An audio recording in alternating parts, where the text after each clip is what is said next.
होतो गोंगाट कमी राहू दे थोडस. संतांचा महिमा तो बहु दुर्गम कमी करा. संतांचा महिमा तो बहु दुर्गम शाब्दिकाचे काम नाही ती. बहु दुदड जरी झाली मैसगाय तरी होईल काय कामधेनु. तुका म्हणे अंगे व्हावे ते आपण. तुका म्हणे अंगे व्हावे ते आपण तरीच महिमा येईल कळो. बहु दुदड जरी झाली म्हैसगाय तरी होईल काय कामधेनु. विठला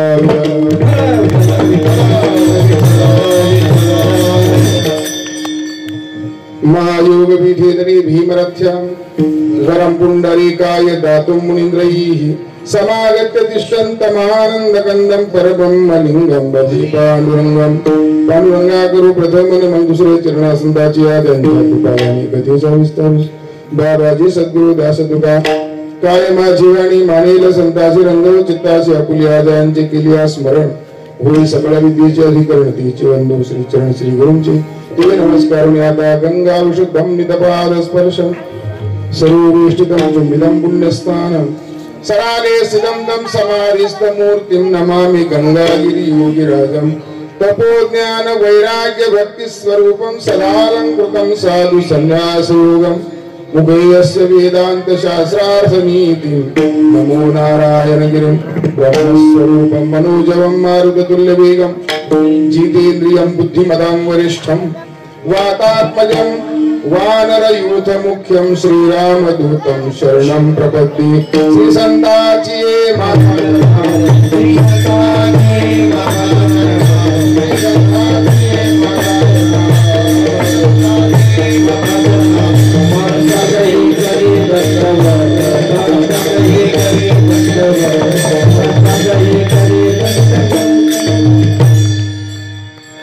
श्री संताची माथा चरणावरी साष्टांग हे करी दंडवत.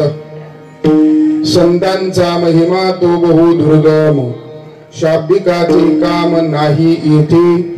बहु दुदड जरी झाली म्हैसगाय तरी होईल काय कामधेनु. प्रस्तुत भगवान परमात्म्याच्या सद्गुरूंच्या आणि संतांच्या व जनता जनार्दनाच्या सेवेकरिता निवडलेला अभंग जगद्गुरु श्री संत तुकाराम महाराज यांचा संतांच्या महिमेतलं काठिण्य प्रतिपादन करणारा असा आहे. या अभंगामध्ये महाराजांनी संतांच्या न समजण्याचं काठिण्य जे आहे त्याचं वर्णन केले आहे. त्यामध्ये विशेष करून शब्दज्ञानी जर असेल तर त्या शब्दज्ञानाला संतांचा महिमा कळत नाही. कशाप्रमाणे शब्दज्ञानाकडे काही नाही असं नाही. शब्दज्ञानाकडे पुष्कळ काही आहे पण संत महिमा कळण्याकरता जे लागतं ते नाही. त्याच्याकरता दोन उदाहरणं दिलेत आणि दोन उदाहरणाच्या माध्यमातून महाराज म्हणतात ज्या वेळेला आपण त्या स्वरूपाला प्राप्त होऊ त्याच वेळेला त्या वस्तूंचं किंवा संतांचं सामर्थ्य आपल्याला कळतं. आणि म्हणून त्याखेरीज किंवा त्या व्यतिरिक्त संतांचा महिमा कळणं इतका सोपा नाहीये. शब्दार्थ आपल्या पुढे ठेवला. श्री क्षेत्र हनुमानवाडी हनुमंतरायाच्या प्रांगणामध्ये आज परमादरणीय परमसन्माननीय परमपूज्य ब्रह्मलीन श्री संत सदानंद पुरीजी महाराज यांचं तृतीय पुण्यस्मरण आहे. आज आपण त्यांचं तृतीय पुण्यस्मरण साजरं करतो आहोत आणि म्हणून आमच्या समस्त ग्रामस्थ हनुमानवाडी आणि समस्त वसनी मंडळ हनुमानवाडी यांच्या माध्यमातून या ठिकाणी ही दरवर्षी पुण्यतिथी साजरी होत असते. याही वर्षी ती मोठ्या थाटामाटामध्ये साजरी होत आहे. संतांच्या पुण्यतिथीमुळे संतांच्या पुण्यस्मरणामुळे तुम्हा आम्हाला पुण्य मिळतं, सुख मिळतं, समाधान मिळतं. आणि म्हणून आपण त्यांची नावं घेत जावीत. घेता सज्जनांची नावे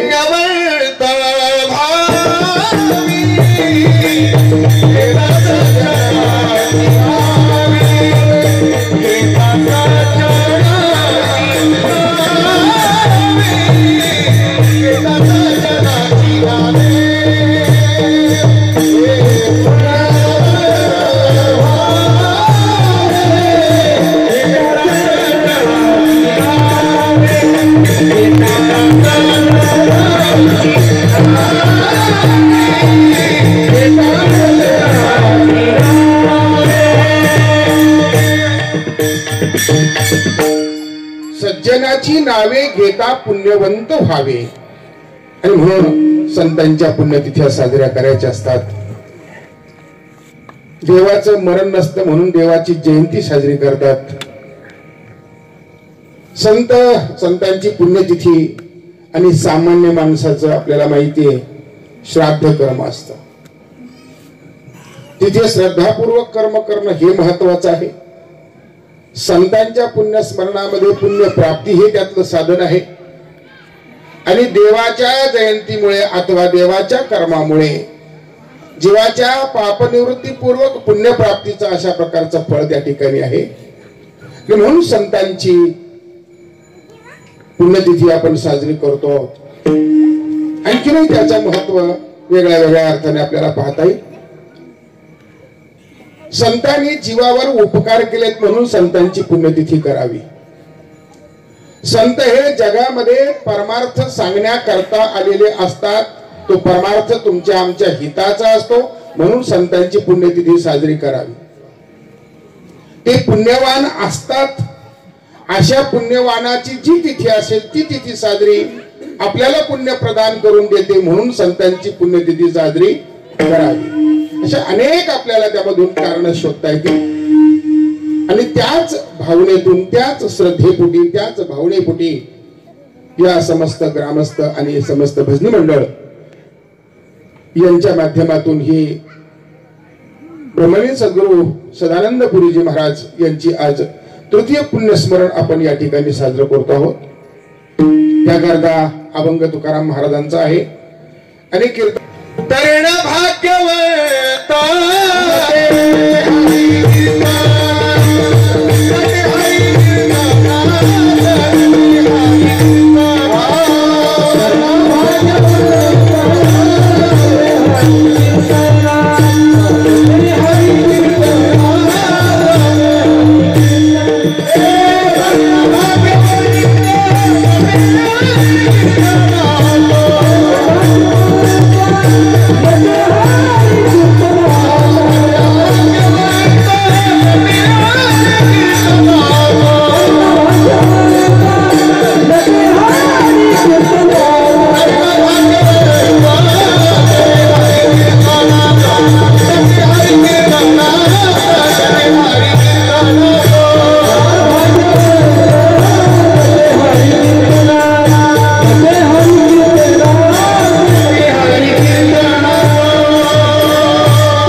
भाग्यवंत नटे हरि कीर्तनात.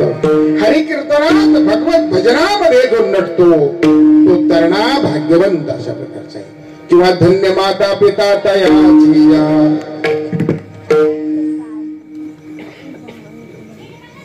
गीता भागवत करीती श्रवण अखंड चिंतन विठोबाचे. तयाचा हर्ष वाटे देवा. त्याचा आनंद देवाला होतो, आईबापाला होईल यात काही नवल नाही. आणि म्हणून असं हे भाग्याचं गाव. या गावाच्या माध्यमातून हा परमार्थ, त्या परमार्थामध्ये आजचा पुण्यतिथीचा दिवस सदानंद बाबा हे आपल्या सर्वांना माहित आहे. महात्मा आहे. महात्म्याच्याच आनंदामध्ये राहत असतो. महात्मा स्वतंत्र राहत असतो. महात्मा जगाच्या बाजारात कधी पडत नाही. महात्म्याला जगाशी काही घेणं देणं ही नसतं. ही सगळी टोकाची भूमिका आहे, बोलतो ती. आणि तो आपल्या महिमेमध्ये असतो.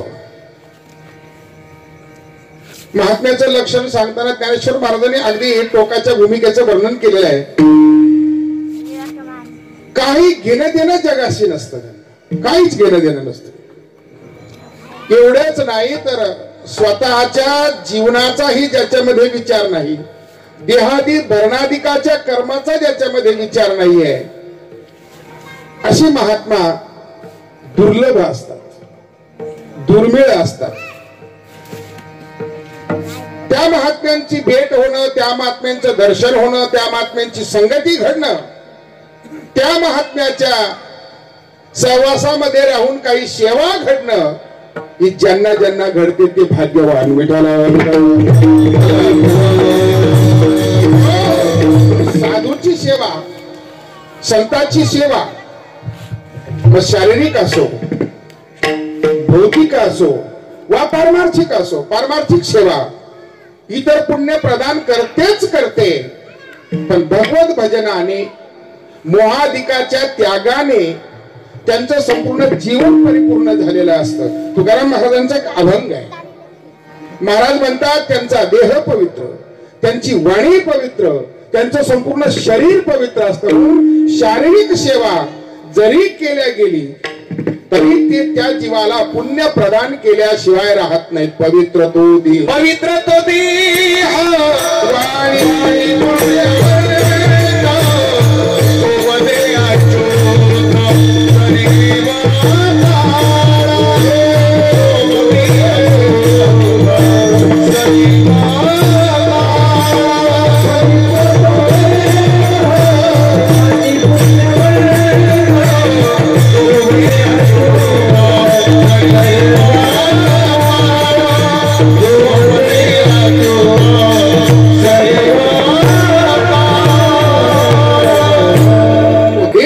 वाणी पुण्यवंत जो वदे अच्युत सर्व काळ.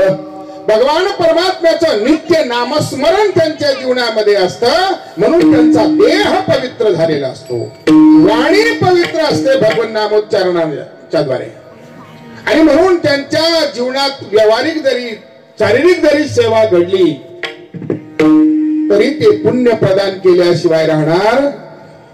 मी शारीरिक शब्द का वापरलाय त्याचं कारण आहे. संत जीवनामध्ये कधी कधी प्रारब्ध भोग भोगण्याकरता दुःख निर्माण होत असतात, दुःख येत असतात, दुःख येतात. कारण त्या प्रारब्धाचा नाश करायचा असतो. प्रारब्ध संपल्याशिवाय साधूला मुक्ती मिळत नाही. सिद्धांत प्रारब्ध कर्मणः भोगात एव क्षयः वेदाचं वाक्य आहे. प्रारब्ध कर्माचा भोगाचा नाश झाल्याशिवाय किंवा ते भोगल्याशिवाय ते संपत नाही. आणि जर कधी ते शिल्लक राहिलं, ऐका, जर कधी ते शिल्लक राहिलं तर त्याच्याकरता पुन्हा दुसरा जन्म घ्यावा लागेल.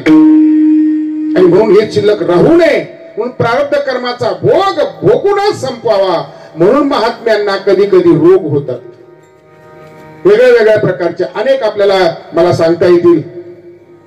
अनेक महात्म्यांना अनेक अशा प्रकारे लोकांचा, सामान्य लोकांचा असा संशय असतो त्याच्यावर. हो, तर लोकांना व्हायला पाहिजे, तिथं भजन करतात, तिथं कीर्तन करतात.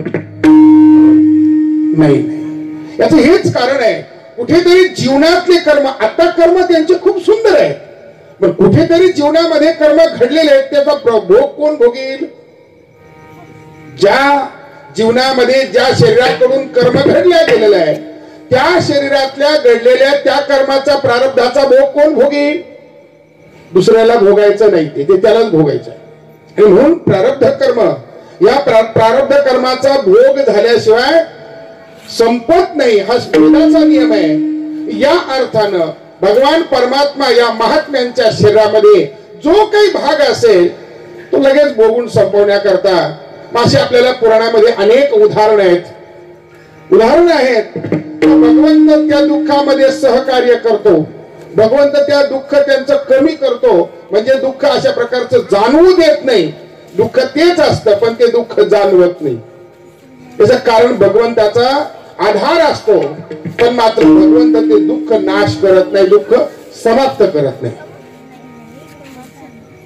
आज आपण ज्यांची पुण्यतिथी करतो त्यांना दैवयोगाने पॅरालिसिस झालेला होता, त्याला आपण अर्धांगवायू म्हणतो. मला निश्चित संख्या सांगता नाही वर्षाची, किती वर्षापासून होता तो?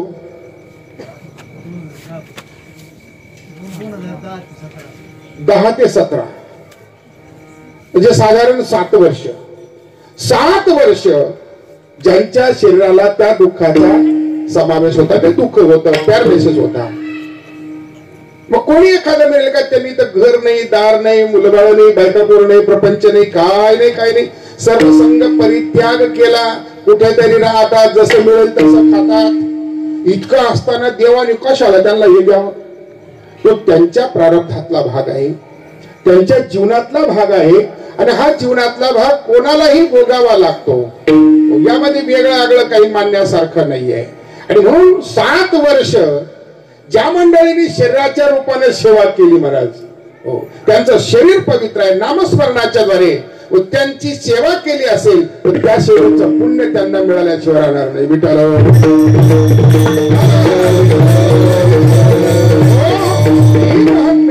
जगाच्या हिता करता येतात, जगावर उपकार करण्याकरता येतात, पण प्रारब्ध हे मात्र अशा प्रकारचं भोगावं लागतं. प्रारब्ध कोणालाही चुकत नाही. मोठाच्या मोठा अभंग आहे, कितीतरी उदाहरण. करणी राम वनवासा गेला, वियोग घडला सीतादेवी, कर्मे दुर्योधनादी रवी नासले. कितीतरी उदाहरण आहेत. आता रामासारख्याला जर वनवास आहे, हा कशाचा भाग आहे?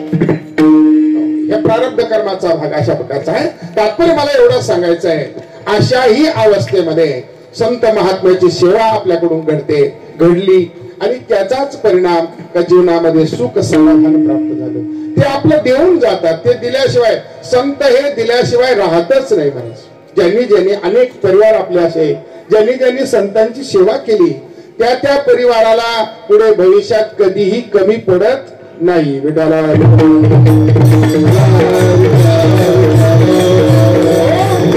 अशा प्रकारे संतांचं जीवन असतं.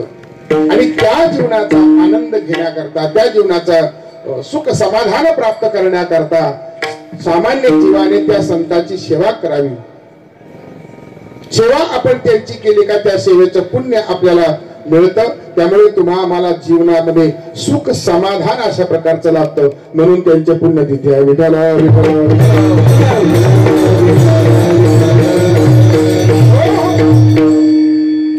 वास्तविक परिस्थिती अशी आहे, संत हा वर्ग एक स्वतंत्र आहे.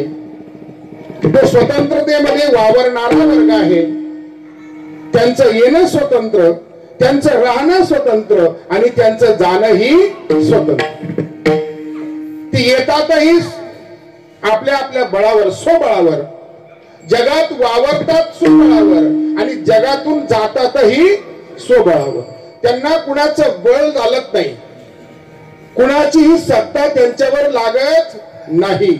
सामान्य जीव सोडून द्या, तुम्ही आम्ही तुमच्या आमच्यावर सगळ्यांची सत्ता आहे. आपल्यावर एवढं पोरग सुद्धा सत्ता गाजवत, हा भाग वेगळा आहे. पण संतांवर मात्र कोणाचीही सत्ता, देवाची सुद्धा नाही. देव सुद्धा संतांवर सत्ता गाजवित नाही. संत उलट देवावर सत्ता गाजवतात. हा घे माझा अनुभव किंवा हा घे माझा आशीर्वाद, नांद आमच्या भाग्याने, माझा आशीर्वाद घे, आमच्या भाग्याने तू नांद. अशा प्रकारची त्यांची भूमिका असते. अर्थात देवाला आशीर्वाद देण्याची ताकद संतांची आहे. देव नाही देत संतांना आशीर्वाद, नाही. संतांमुळे देवाचा देवपणा आहे. आमुचेनी नावे तुझं देवपण, अशा प्रकारची भूमिका आहे. अर्थात संत हे स्वतंत्र असतात. परिपूर्ण अशा प्रकारचं स्वतंत्र जर कोण असेल, फक्त संत आहे. देवाला सुद्धा बंधन आहे. देवाला सुद्धा अशा प्रकारची आज्ञा पाळावी लागते. देवाला सुद्धा मर्यादित राहावं लागतं. संत मर्यादित राहत नाही. मी तुम्हाला 2-3 नावं सांगतो. या सृष्टीचा नियम आहे, इथे आलेला प्रत्येक माणूस त्याला मरावं, बरोबर का नाही? काही तुम्हाला मान्य नाही? मान्य की नाही? इथे आलेल्या प्रत्येक माणसाला मरावं. तिथे आले नासली वाकड तिकडे तोंड करून नाही करायची, चांगलं म्हणा. चुकणार नाही ते कोणाला, सांगणाराला नाही, ऐकणाराला नाही. ए चिल्लर खाली बस.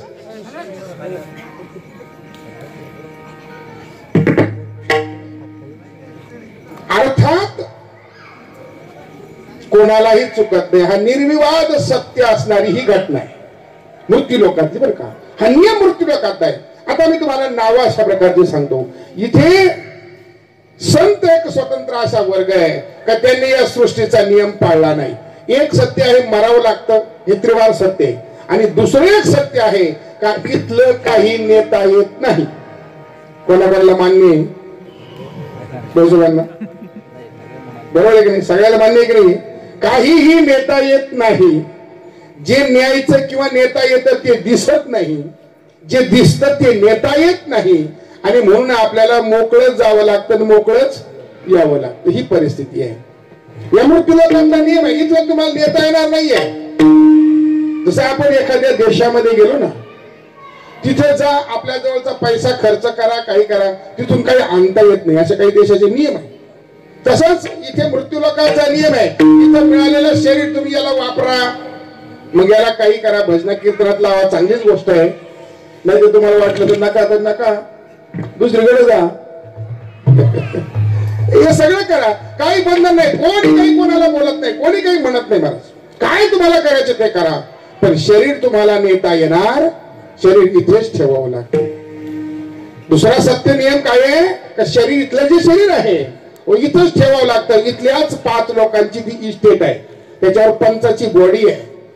आता चालू आहे सरपंचाची निवडणूक, इथली नाही ना. हा मग बरं आहे, मग बोलता येईल.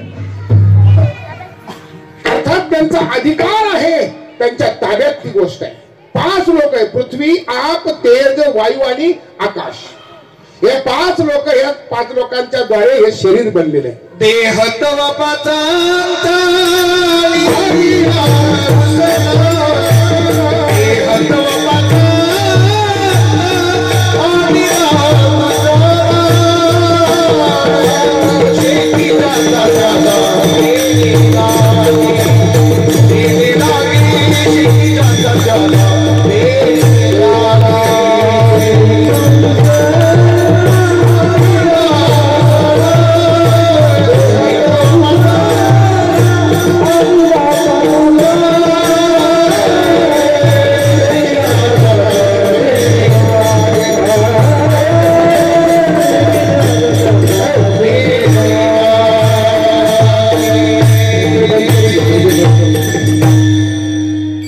उष्णा अनिला पाचाचा, या 5 लोकांचा देह उष्णा अनिल आहे. तो इथेच ठेवावा लागतो, तो नेऊ देत नाही.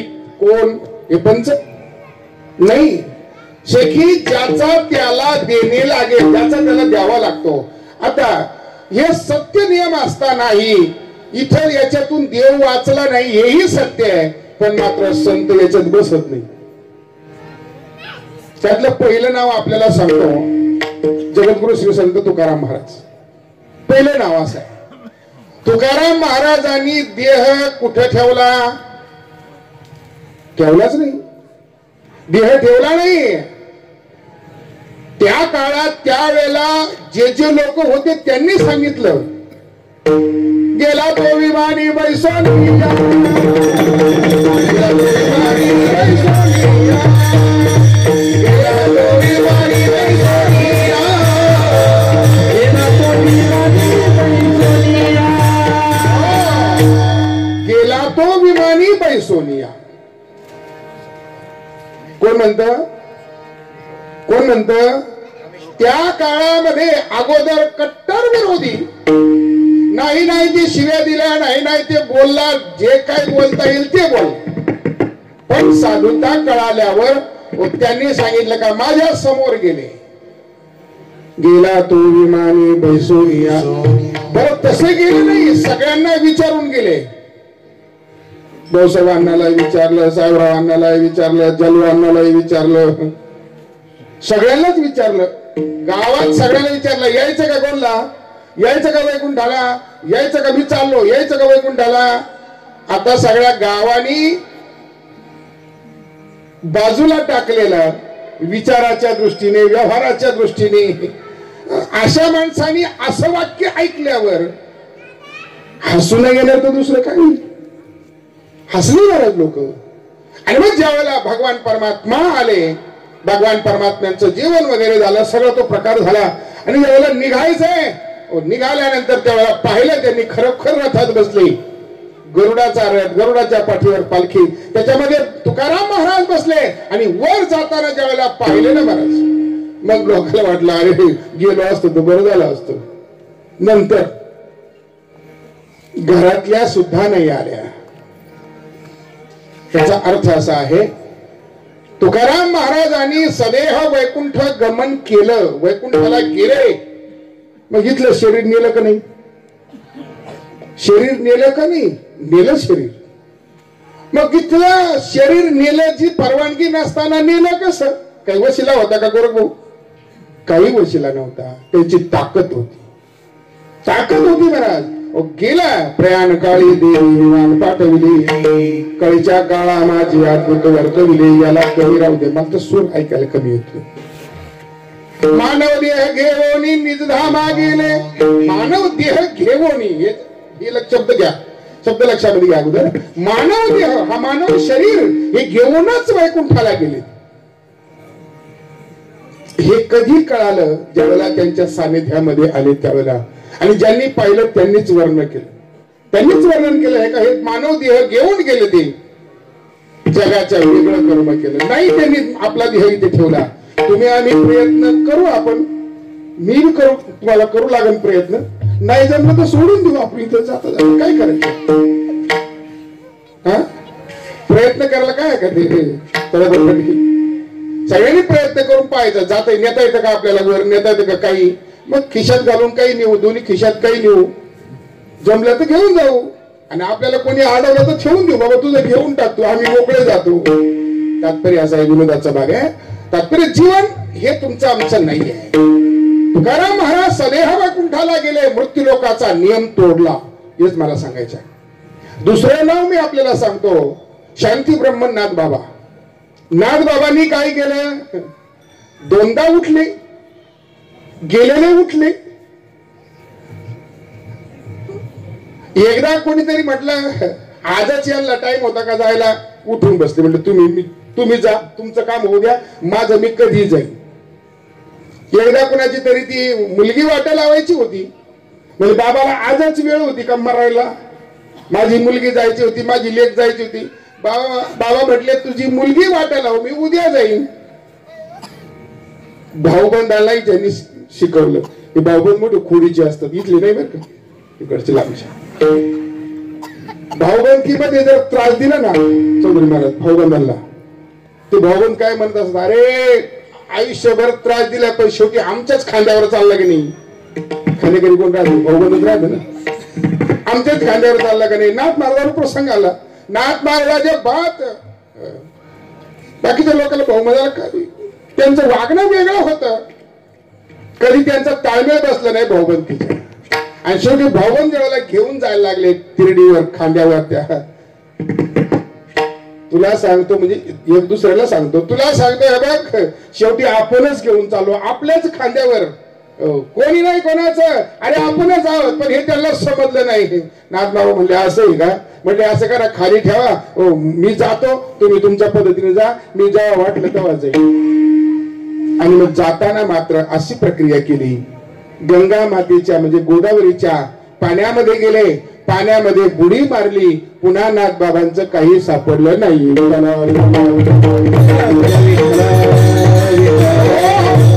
सदेह अशा प्रकारचा गुप्त झाले. आणि तिसरं नाव आपल्याला सांगतो, ज्ञानोबरायाची धाकटी बहीण मुक्ताबाई. मुक्ताबाईचा जो अंतकाळ आहे तोही असाच आहे. मुक्ताबाईने काही देह वगैरे ठेवला नाही, अजिबात नाही. देहाचा काही तपास नाही, कुठे देह होता काहीच नाही. काय झाला प्रसंग? वाळवंटामध्ये माणसं सगळे संत मंडळी चाललेली आहेत. चालता चालता सोसाट्याचा वारा सुटला, इतकी धूळ उठली, इतकी धूळ उठली का कोणालाच काही दिसेना. सगळ्यांच्या डोळ्यामध्ये धूळ भरली, डोळ्यामध्ये धूळ भरली, कोणालाही काही दिसेना. आणि तेवढ्यामध्ये आकाशामध्ये काय झालं, वीज चमकली आणि तेवढ्यामध्ये मुक्ताबाई गुप्त झाली.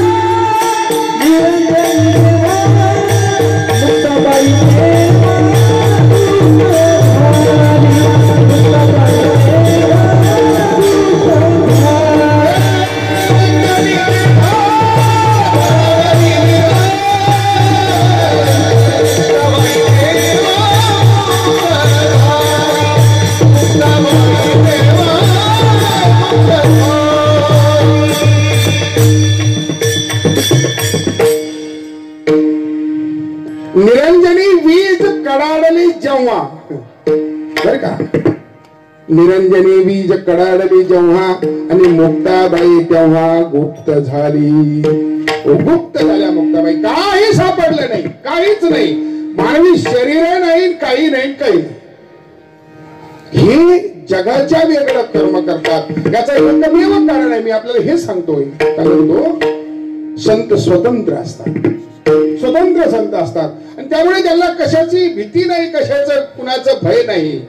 उलट जगाच्या दृष्टीने जे भयदान करणारे, भय देणारे आहेत ते मात्र तिथं नमलेले आहेत असं तुकाराम महाराज म्हणतात. ते आमच्या जवळ नमतात, आमच्या पाया पडतात आणि आम्हाला सलाम ठोकतात. काळ गुलाम सलाम करे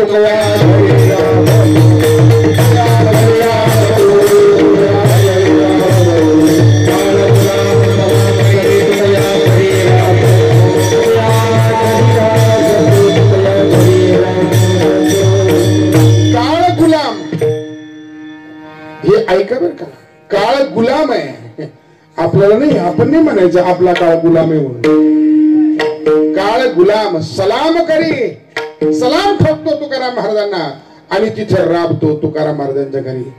किंवा काळाला परतवून लावण्याकरता जे साधन त्यांच्याकडे होतं महाराजांनी ते साधन वापरलं. तुका म्हणे काळा हना तोंडावरी बाता धरा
तुका म्हणे काळा हना तोंडावरी ऐशी जोडी करा रामकंठी धरा नाशिवंत आटी प्रिया पुत्रधन तुझ ज्याचा सीन त्याची फळ नाव धड करा सहस्रनामाची जे भवसिंधूची थळी पावे तुका म्हणे काळा हना तोंडावरी भाता भरा हरी राम बाणी रामबाणाचा भाता भरण काळाला तोंडावर हणा ही शस्त्र सामग्री अशा प्रकारची मार्गदर्शन सांगितली. त्यामुळे काळ आता हे सगळं एवढं सामर्थ्य त्यांचं आहे. अशी संत महाराज म्हणतात हे कळणं इतकं सोपं नाहीये, हे कळणं इतकं सोपं नाहीये. संत समजत का नाहीये याचं एकमेव कारण आहे संत असायला माणसासारखे दिसतात, दिसायला माणसासारखे दिसतात पण ते असायला माणसासारखे नसतात.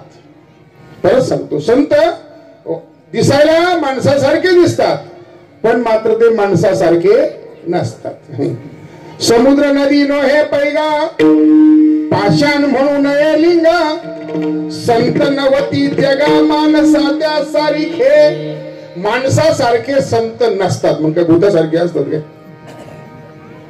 संत माणसासारखे दिसतात ना, माणसासारखे दिसतात, माणसासारखे दिसतात जरी पण ते माणसासारखे नसतात.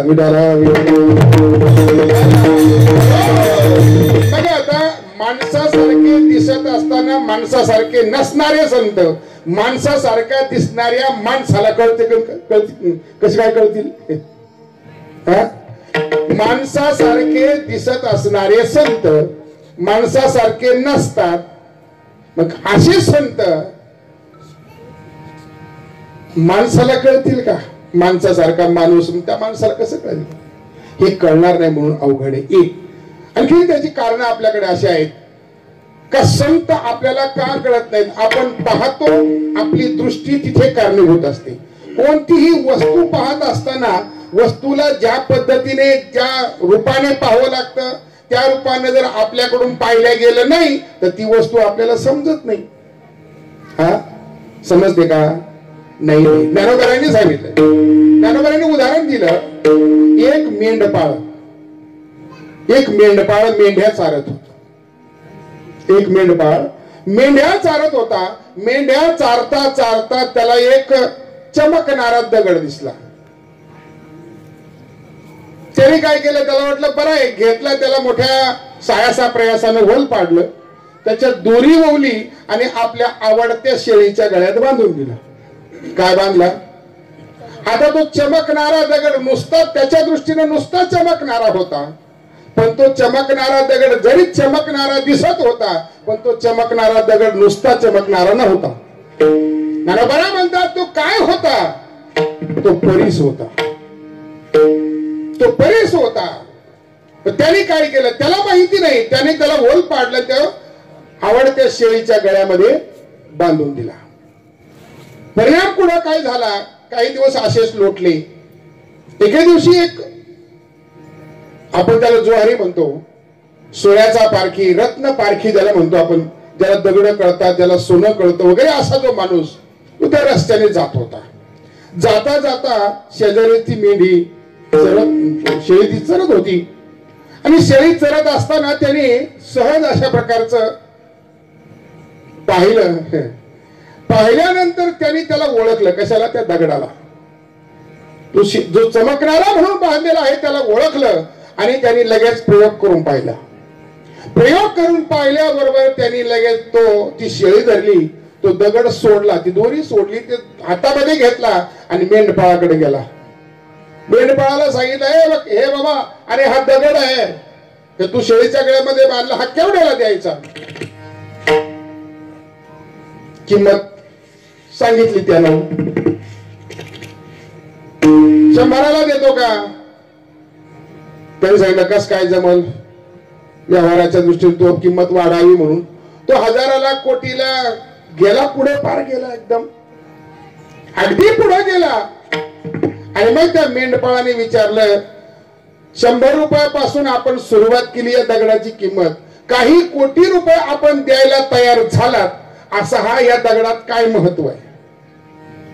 काय महत्व या दगडामध्ये? मग त्याला त्या मेंढपाळाला सांगितलं, त्या पारखीने, रत्न पारखीने, अरे बाबा, हा नुसता चमकणारा दगड आहे असं नाही, हा परीस आहे. हा लोखंडाला लागला म्हणजे लोखंडाचं सोनं करतो. मग कितीही लोखंड लावा, हा काही झिजत नाही, पण त्याला ज्या लोखंडाला तो लागेल त्याचं मात्र सोनं केल्याशिवाय राहणार नाही. आता या दगडाची किंमत, दगडाचं महत्व कोणाला कळालं?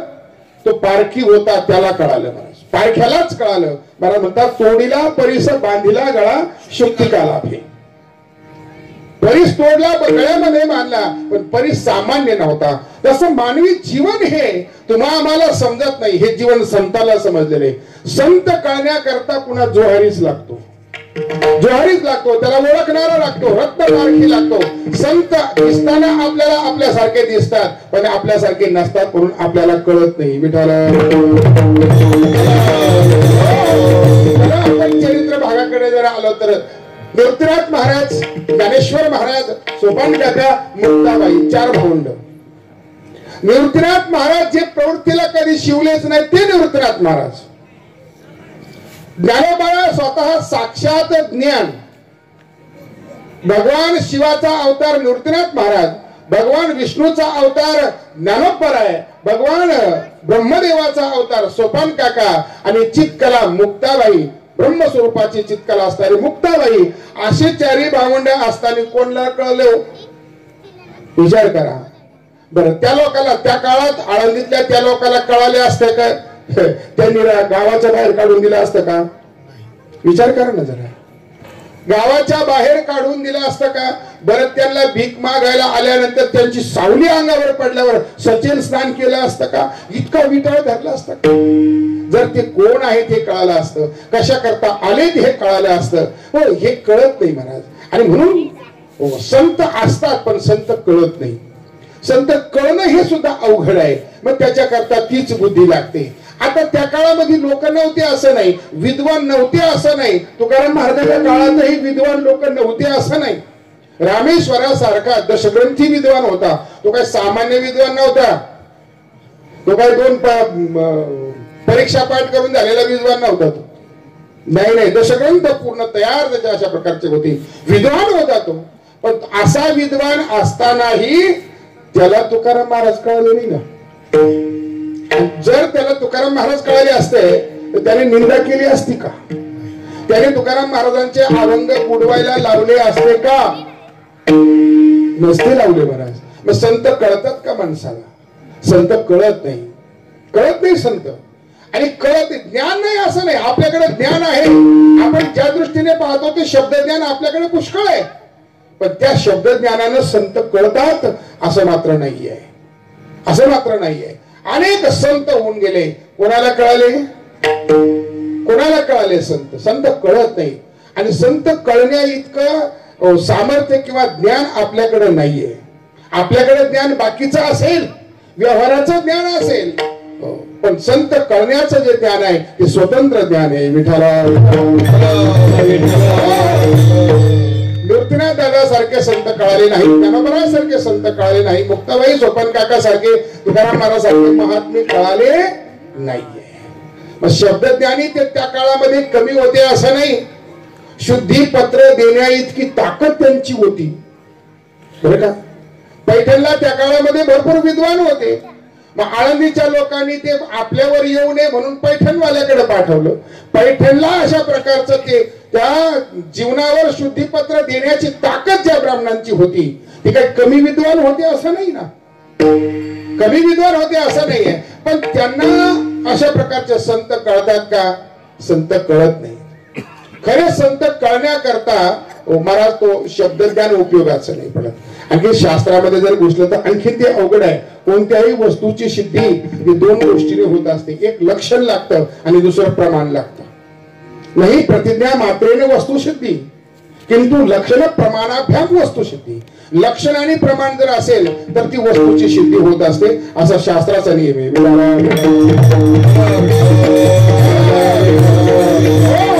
लक्षण कळाले तर पाहिजे ना. संतांची काय लक्षण आहे हे कळाले पाहिजे. संतांचे लक्षण आपल्याला कळत नाही.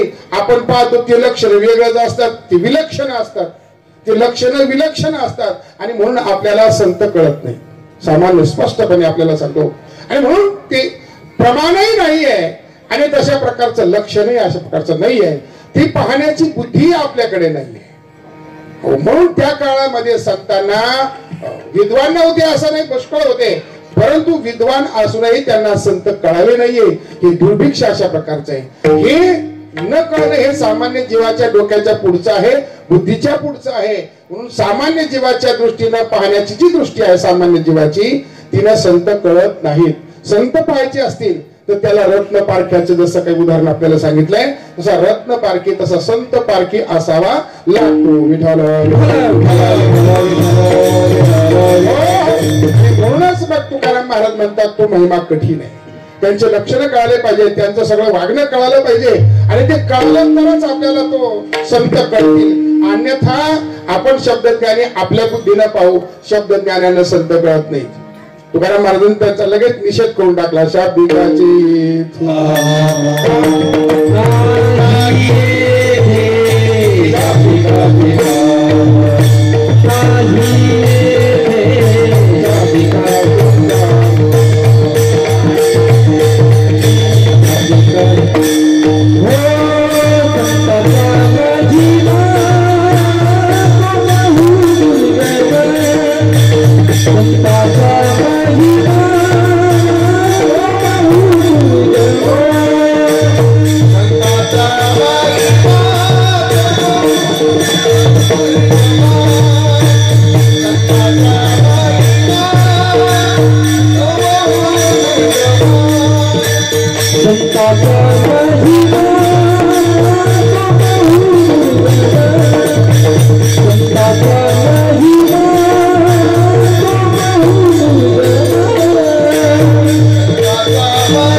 Jati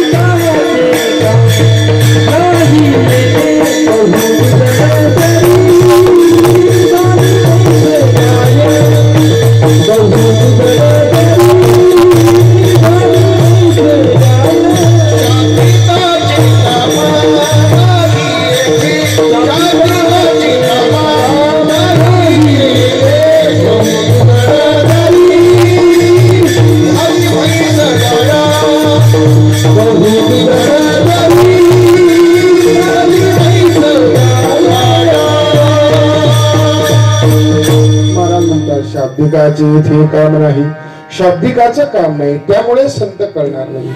कारण ते लक्षण प्रमाण व्यवस्थित कळाले पाहिजे. केवळ शब्द ज्ञानाने संत कळत नाहीत. शब्द ज्ञान स्वतंत्र आहे आणि संतांचा महिमा स्वतंत्र आहे. त्याच्याकरता मला म्हटले शब्द ज्ञान नाही चालणार. शब्द ज्ञानाने बाह्य वस्तूचं स्वरूप कळत असतं, शब्द ज्ञानाने आंतरिक स्वरूप अशा प्रकारचं कळत नाहीये. शब्द ज्ञान बडबड करतं. शब्द ज्ञान आणखी सांगायचं ठरवलं तर परोक्ष अनुभव देतं. ज्ञानेश्वरीमध्ये घुसा, ज्ञानेश्वरीमध्ये प्रवेश केल्यावर आपल्या लक्षात येईल स्वर्गामध्ये असं आहे. स्वर्गामध्ये काय आहे? तुम्ही गेलतो, मी गेलतो, कोणीच नाही गेलं, पण स्वर्गामध्ये आहे काय काय ते माहिती ना. काय काय स्वर्गामध्ये? चिंतामणीच्या सडका आहेत, कल्पतरूची बगीचे आहेत, ऐरावता सारखा हत्ती बसायला आहे, रंभे सारख्या नाचणारे आहेत. काय हे सगळं? कामधेनूचे खिल्लार आहेत. हे आहे स्वर्गामध्ये. मी काही गेलो नाही, तुम्ही गेले का? नाही. अर्थात हे सगळं याला शब्दज्ञान म्हणतात. पाहिलं नाही आपण?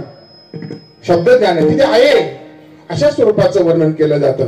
तिथे आहे ना. मग त्याच्याकरता लोक जाण्याकरता यज्ञ करतात वगैरे, मग पुण्य प्राप्त करून जायचा प्रयत्न करतात, जाण्याचा प्रयत्न करतात. तात्पर्य असं आहे, शब्दज्ञान हे काय करतं? बाह्यांगानं कळवतं. म्हणून यथार्थ स्वरूपाचं ज्ञान शब्दांग मिळत देत नाहीये. आणि म्हणून महाराज म्हणतात शाब्दिकाचे काम नाही येथे, शब्द ज्ञानाला काही उपयोग नाही. शब्द ज्ञानी एक मला जुन्या महात्म्याचं वाक्य आठवते.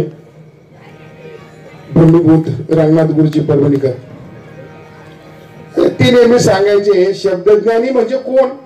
कोणला शब्दज्ञानी म्हणायचं? शब्दज्ञानी म्हणजे शब्दांचा खाटीक म्हणायची, त्यांची भाषा. खाटीक म्हणजे काय? बारीक बारीक तुकडे करतो. एक शब्द त्याच्या पुढे ठेवला का त्याचा धातू वेगळा करेल, त्याचं प्रत्यय वेगळं करेल, त्याचा काना मात्रा वगैरे वेगळा वेगळा करेल.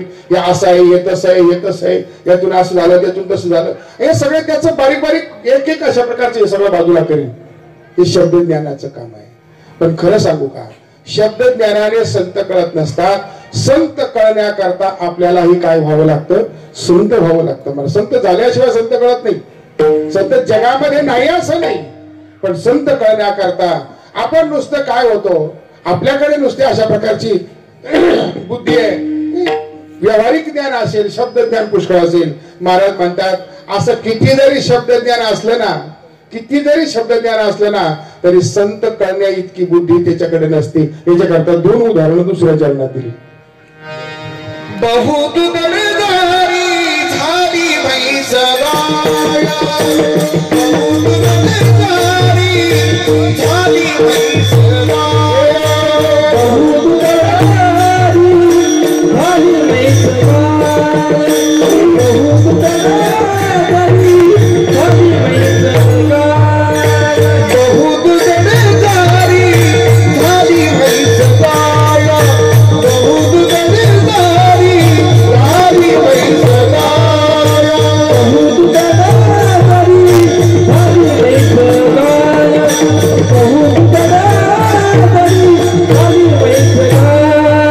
तरी होईल काया कामधेनु, तरी होईल काया कामधेनु,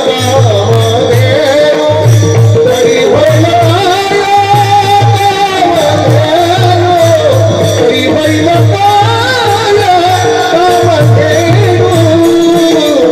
बहुत दळदारी झाली म्हैस गाया, बहुत दळदारी झाली म्हैस गाया, तरी होईल काया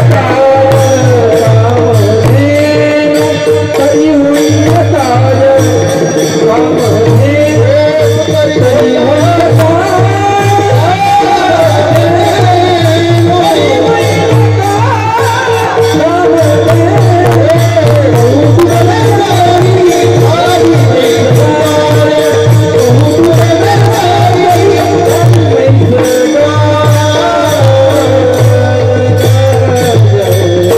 दोन पशु सांगितले इथे. बहु दुधडदरी झाली म्हैस आणि बहु दुधडदरी झाली गाय. गायीनं कितीही जरी दूध दिलं आता तुमच्याकडे गाय असतील, कोणाकडे 50 लिटर, कोणाकडे 100 लिटर, कोणाकडे 200 लिटर, ते मला काही द्यायचं नाही तुम्हाला. गाय किती दूध देऊ शकते, परंतु गाय कामधेनू होत नाही. म्हैस कितीही दूध देऊ शकते, दूध देण्यामध्ये ती कमी नाहीये, पण मात्र ती कामधेनू नाहीये. कामधेनू ती कामधेनू.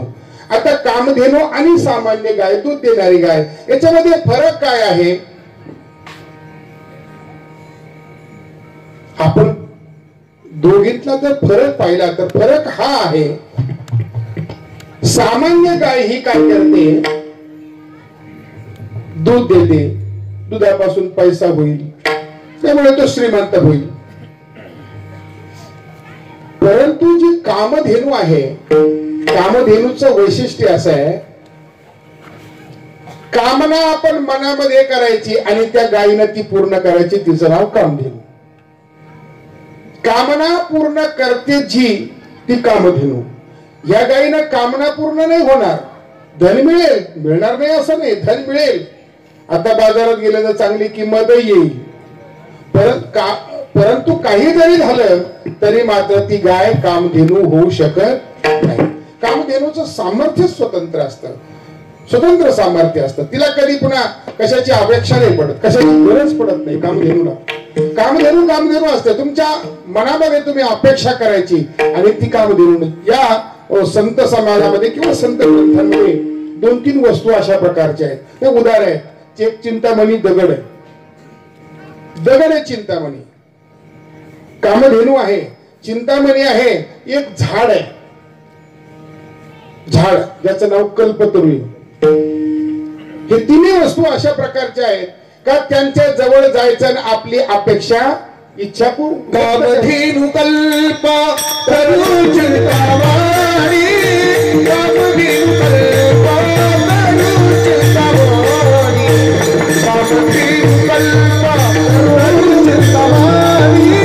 कामधेनू कल्प तरू चिंतामणी,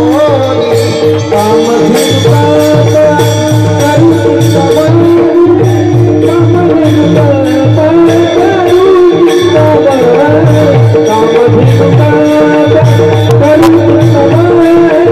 चिंतामणी, कामधेनू कल्प तरू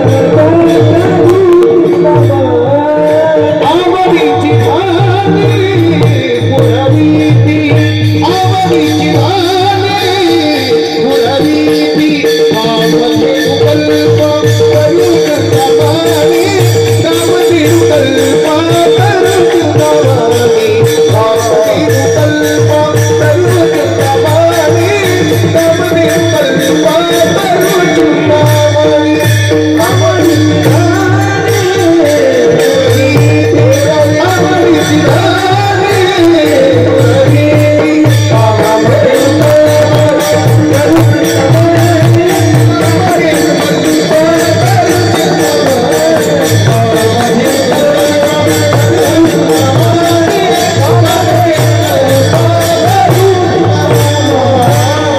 कामधेनू कल्प तरू चिंतामणी हे ज्या वस्तू आहेत, या गोष्टी तुमच्या आमच्या कल्पनेच्या इच्छा, मनातल्या इच्छा पूर्ण करतात. आणि म्हणून असं म्हटलंय, कामधेनू ही इच्छा पूर्ती करणारी आहे. सामान्य गाय इच्छा पूर्ती करू शकणार नाही. काहीच म्हशी एकत्र आल्या, म्हशी एकत्र आल्या तरी कामधेनूची बरोबरी त्या करू शकत नाहीत. उदंड त्या गायी, म्हशी आणि शेळ्या, अरे त्या निराळ्या कामधेनू. उदंड गायी, उदंड शेळ्या. आता शेळ्याचंही आलंय, तुकाराम महाराजांनी शेळ्या सुद्धा त्याच्यामध्ये घेतल्या. या जरी असल्या तरी त्या कामधेनूची बरोबरी करू शकत नाही. हे जसं आहे तसं आपल्याकडे किती अशा प्रकारचे आपण ज्ञानी असलो, इंजिनियर, डॉक्टर, वकील, अजून काय जे लौकिक ज्ञान आहे ते सगळं ज्ञान, काही बडबड ज्ञान, काही माणसं शिकलेले कमी पण ज्ञानी लय, असे पण असतात काही जगामध्ये. असं कोणतंही ज्ञान असू द्या महाराज, पण ते ज्ञान संतांच्या ओळखीपर्यंत जात नाही. आणि मग संतांची ओळख आता जर ज्ञानानं होतच नाही, शब्द ज्ञानाकडून संतांची ओळख होत नाही, संत कळत नाही, मग संत कशाने कळतील? संत कळतील कशानं? संत नाही कळले तर आपण सेवा कोणाची करायची? मोठा प्रश्न आहे ना. संत आपल्याला कळले तर आपण फसू शकतो. एखाद्या असंताकडे आपण गेलो, त्यांना संत समजलं, त्यांची भरपूर सेवा केली, आपला वेळ त्याच्यामध्ये घालवला, आपलं धनही घालवलं, जांभळे देऊन धनही घालवलं, तर पर्यायाने काय होईल? आपलंच नुकसान होईल हो. आपला नाश होईल, आपलं धनही जाईल, आपली वेळही जाईल आणि आपल्या जीवनामध्ये आपण दुःखी होऊ, आपल्याला काहीच मिळालं नाही. आणि म्हणून संत कळावेत, संत कळाले पाहिजे. संत कळल्याशिवाय त्यांची सेवा करता येत नाहीये. कधी आपण असं जर फसलो तर शेवटी जीवनभर दुःख भोगावं लागेल. याच्याकरता मग संत कसे काय कळायचे? तुकाराम महाराज म्हणतात संत कळतात ना, कळत नाही असं नाही. आपण संत कळण्याकरता आपण आपल्या बुद्धीनं पाहण्यापेक्षा आपण संत ज्या बुद्धीनं कळतात त्या बुद्धीनं पाहावे, किंवा संत ज्या अधिकारावर राहतात त्या अधिकारावर आपण जाऊन पाहावेत. बरोबर? त्या अधिकारावर आपण जाऊन पाहावेत. आपण आपल्या जागेवर राहून संत कळत नाहीत. देव पाहायचाय का? देव पाहायचाय का? तुकाराम महाराजांनी प्रक्रिया सांगितली. देव जर पाहायचा असेल तर मग त्याच्याकरता आपल्याला आपली जागा सोडावं लागेल. काय करावं लागेल? आपल्याला आपली जागा सोडावी लागेल, त्या जागेवर जावं लागेल ज्या जागेवरून देव दिसतो. म्हणजे माझ्या कळेल ना, त्या जागेवर जावं लागेल ज्या जागेवरून देव दिसतो. देवाची जागा आहे. उंच ठाई उभे राहावो, देव पाहावो, देव पाहावो. देव पाहायचा आहे, पहा देव, पण उंच जागेवर. आता ही उंच जागा म्हणजे टेकडं का? उंच शब्दाचा अर्थ टेकडं नाही बरं का, टेकडं नाही. उंच शब्दाचा अर्थ तो अधिकार, ती वृत्ती, ते ज्ञान तशा प्रकारचं पाहिजे. आणि तशा प्रकारचं जर असलं तरच अशा प्रकारचं कळतं. म्हणून ज्या क्षेत्रातला जो माणूस त्या क्षेत्रातल्याच माणसाला त्याची किंमत कळत असते, दुसऱ्या क्षेत्रातल्या माणसाला त्या क्षेत्राची किंमत कळत नसते.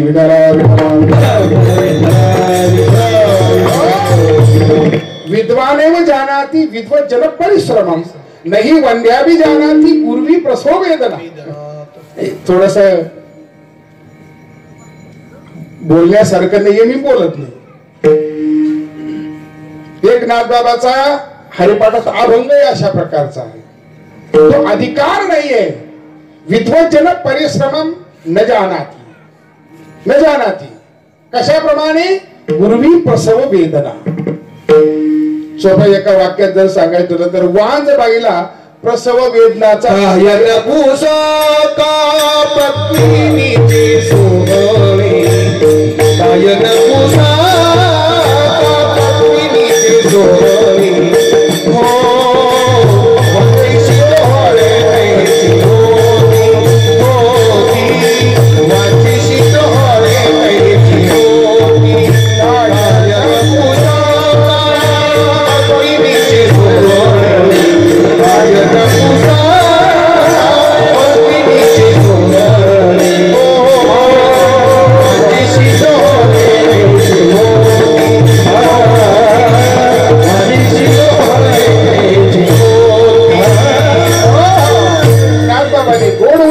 हरिपाठामध्ये. पुढचं प्रमाण मला सांगते ते सांगतो, त्याच्यावर नाही बोलणार. अंधा पुढे दीप, खराशी चंदन आणि सर्पा दुग्धपान करून काय व्यर्थ अशा प्रकारचं ते अधिकार नाही, तशा प्रकारची ती तीव्रता नाहीये. आणि म्हणून ही कळण्याकरता त्या अधिकाराला जावं लागतं. हो, निरर्थक कर्म आहे ते. अधिकार नसताना संत ओळखण्याचं जे कर्म आहे ते निरर्थक अशा प्रकारचे. कशा प्रकारे निरर्थक आहे? अंधा पुढे दीप. आंधळ्या माणसाच्या पुढे दिवा धरायचा. आता आंधळ्याला दिव्याचं काय? कल्पना करा, एका गावात सगळेच आंधळे आणि तिथं एक माणूस एक मोठं खोकं भरलं आरशाचं आणि विकायला आला. आरशे आरशे आरशे, 50 रुपयाला एक, 50 रुपयाला एक. आता आंधळ्याच्या गावात आरशावाल्याचं काय काम? काही उपयोग आहे? जसं आंधळ्या माणसाच्या हातामध्ये दिवा, त्याला काय रस्ता दिसतो का त्या दिव्याने? त्या दिव्याच्या प्रकाशाचा त्याला उपयोग काय? त्याला काही उपयोग नाही. खराशी चंदन, आता हे दुसरं उदाहरण. खराशी, खर म्हणजे काय? गाढव. खर म्हणजे गाढव. गाढवाला चंदन, गाढवाला चंदन जर लावलं त्याला काय उपयोग आहे? कोणाला? गाढवाला. चंदन लावून काही उपयोग आहे कोणाला? गाढवाला कधी चंदन लावून उपयोग नाहीये त्याचा. गाढवाला किती अशा प्रकारचं चंदन लावलं, मला म्हणतात काय उपयोग आहे त्याचा? ते पुन्हा कुठं लोळणार? पुन्हा उखाड्यावर. पुन्हा उखाड्यावरच लोळणार. कोण? गाढवाबद्दल बोलतो. गाढव उखाड्यावरच लोळणार. आणि म्हणून गाढवाच्या बाबतीमध्ये असं आणि काय ज्ञानोबरांनी सुद्धा म्हटलेले, गाढव तीर्थे नाहीला कडू तुझ्या माखीला गुळे जायसा, ओसग्रही तोरण बांधिले का उपवासी अन्न लिंपिले, कुंकुमे शेंदूर केले कांत हिमे, कोळसी भीमाचे पोकळ वगैरे वगैरे खूप ओव्या तिथे लिहिल्या आहेत. कडू भोपळा, कडू भोपळा काही जरी केलं तरी गोड होणार नाही, तो निरर्थक आहे. कडू दुधिया माखीला गुळे जायसा, काहीच उपयोग नाही. गाढव तीर्थे नाहनीला. त्याच्या अगोदर काय? विठाला विठाला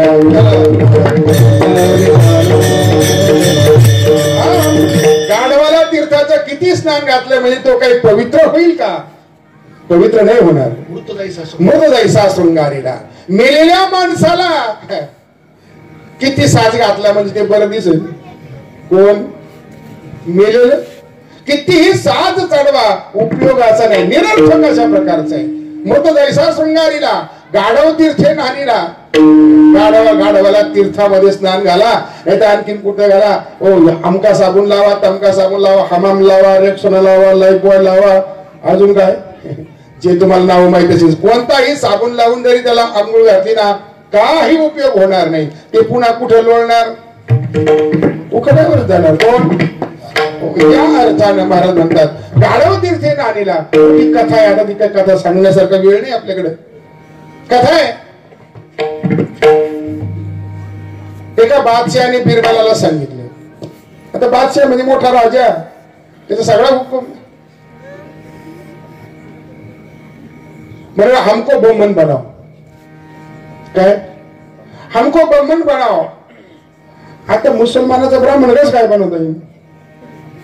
आता बिरबल बिचारा नौकर, तो काय करणार हो? बिरबल म्हटला ठीक है बनाता हूं, लेकिन मुझे 15 दिन की सवलत चाहिए. 15 दिवस त्याला वेळ मिळाला. मागून घेतला त्यांनी. मग 15 दिवस झाल्यानंतर त्या बिरबलाने काय केलं? 15व्या दिवशी आता तो ब्राह्मण होणार बादशाह, आणि मग त्याला शोधाय करता आला. तर हा बिरबल काय करत होता? त्यांनी एक गाढव धरलं, त्याला नदीमध्ये नेलं, गुडघ्या इतक्या पाण्यामध्ये उभं केलं आणि त्याला त्याच्यावर पाणी टाकायचा, साबण लावायचा, त्याला बर्फ त्या ब्रशनी घासायचा, पुन्हा पाणी टाकायचा, पुन्हा साबण लावायचा. राजा तो बादशाह जो आहे तो त्याच्याकडे गेला. त्याच्या घरी गेल्यानंतर त्याला विचारलं कुठे आहे बिरबल? म्हटलं बिरबल इथं नाही, नदीवर आहे. राजा लगेच नदीवर गेल्यानंतर पाहतो तर काय, हा बिरबल काय करतो? त्या गाढवाला आंघोळ घालतोय, साबण लावून ब्रशने घासू आंघोळ घालतो. तो बादशाह तिथे जवळ आला आणि बादशाहने त्या बिरबलाला विचारलं, ओ बा बिरबल क्या करते हो? बिरबलाने तिथून सांगितलं, जहापना इस गधे को घोड़ा बनाता हूं. क्या? इस गधे को घोड़ा बनाना है, इसलिए इसको नला रहा हूं. साबुन लगा करके नला रहा हूं बोलते. बादशाह बनता अबे मूर्ख, गधे का कहीं घोड़ा होता है क्या? गधे का कहीं घोड़ा होता है? तुम बीरबल म्हटला, साहब गधे का घोड़ा नहीं होता है, वैसे मुसलमान का कभी ब्राह्मण होता है क्या? नाही होता. म्हणून तसं गाढवाला आपण किती स्नान घातलं तर त्याचं गोड बनवता येणार नाही. ही जसं आहे अधिकार भिन्नता आहे, तिथे अधिकार आपल्याला कळाला पाहिजे. आणि म्हणून अधिकार कळाल्याशिवाय, त्या अवस्थेला गेल्याशिवाय, त्या जागेवर गेल्याशिवाय आपल्याला ते कळणार नाहीत. पैलवानाचं वर्णन कोणी करावं?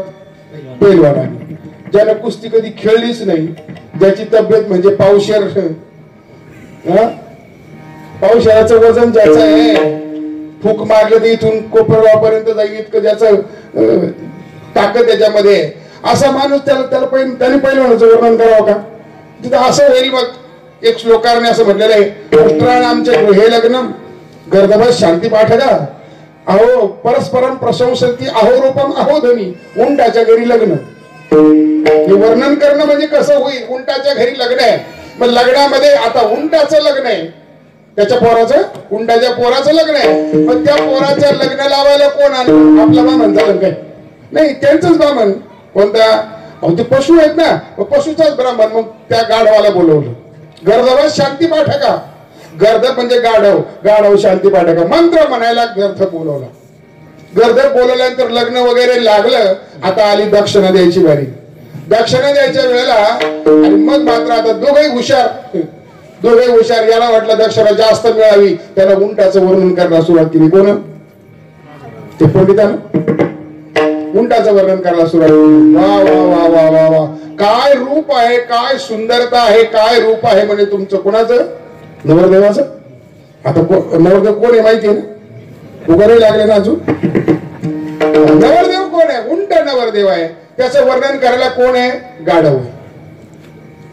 त्याला वाटलं ब्राह्मण आता आपल्याकडून दक्षिणा उपटण्याकरता वर्णन करायला लागले. त्याने तिकडून वर्णन करायला सुरुवात केली. काय तुमचा आवाज आहे, काय तुमचा आवाज आहे, काय तुमचा स्वर आहे, काय तुमचा ध्वनी आहे, असा मी ऐकलाच नाही. म्हणजे आता हे वर्णन खरंच योग्य आहे का?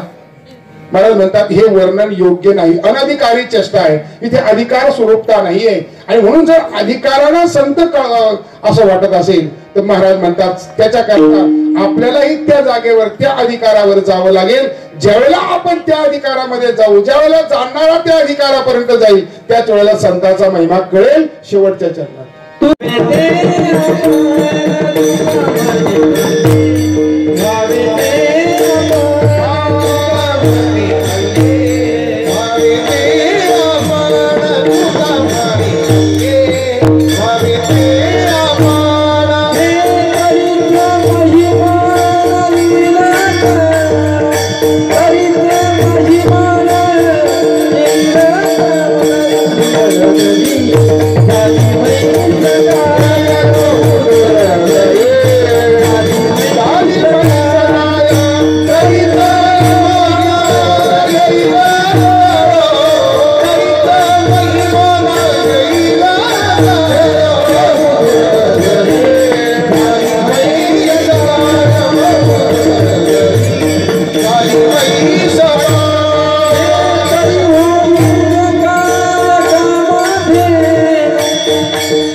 Ah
तुका म्हणे अंगे व्हावे ते आपण तरीच महिमा नाही कळो. महिमा संत महिमा कळण्याकरता महाराजांनी एकच मर्म सांगितलं, तुम्ही तसे व्हा मग तुम्हाला कळेल. संत महिमा कळण्याकरता आपण संत झालं पाहिजे. हो, त्याच वेळेला आपल्याला संताचा महिमा कळेल. आता संत आपण व्हायचंय याचा अर्थ काय? आपण त्यांच्या वृत्तीसारखी वृत्ती स्थिर करून भगवत चिंतन करायचंय. आपल्याला हळूहळू संत कळायला लागतील आणि म्हणून ते तोपर्यंत नाही कळणार. तुमच्याकडे ज्ञान किती आहे त्याच्यापेक्षा तुमच्याकडे तो अधिकार किती हे महत्वाचं आहे. ज्यावेळेला त्या अवस्थेला आपण जाऊ त्याच वेळेला आपल्याला संत कळतील. अन्यथा संत बाकी व्यवहाराने शब्दज्ञानाने कधीही समजत नाहीत. आणि म्हणून तुका म्हणे अंगी व्हावे ते आपण तरीच महिमा न येईल कळो. त्याच वेळेला आपल्याला संताचे महिमा कळतो, संताचा अधिकार कळेल. आणि हे करण्याकरता आता आणखीन सांगू का, आता एक वर्म सांगतो का, त्यांची कृपाच आपल्याला त्यांचा अधिकार प्रदान करते. त्यांची भेट झाल्याशिवाय, त्यांची कृपा झाल्याशिवाय आपल्याला तो अधिकार मिळणार नाही, हे आता सत्य आहे. मग तो अधिकार कसा मिळवायचा?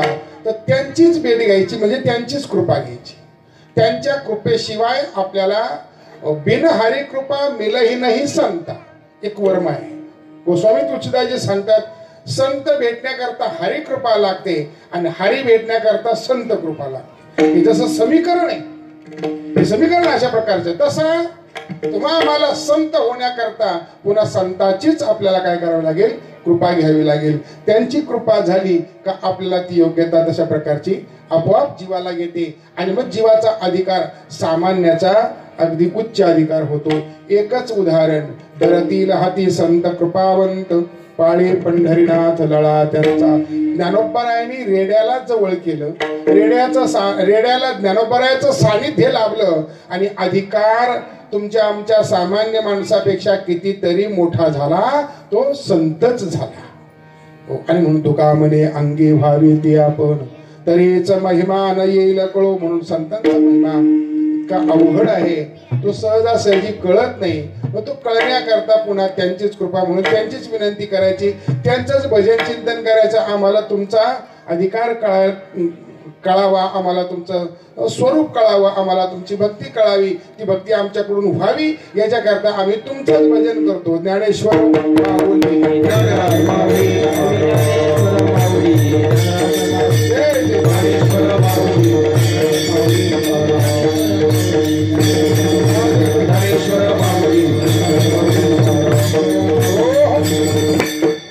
म्हणे अंगी व्हावे ते आपण तरीच महिमा न येईल कळू.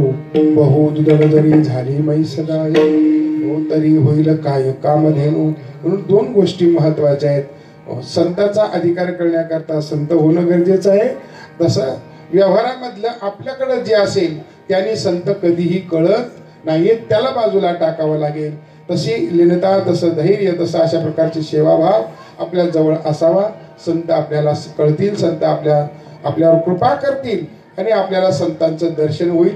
हेच संतांचं दर्शन होणं म्हणजे त्यांची खरी पुण्यतिथी अशा प्रकारची साजरी होणं. या नात्यानं म्हणून आज ब्रह्मलीन परमादरणीय परमसन्माननीय ब्रह्मलीन सदानंद पुरीजी महाराज यांचं तृतीय पुण्यस्मरण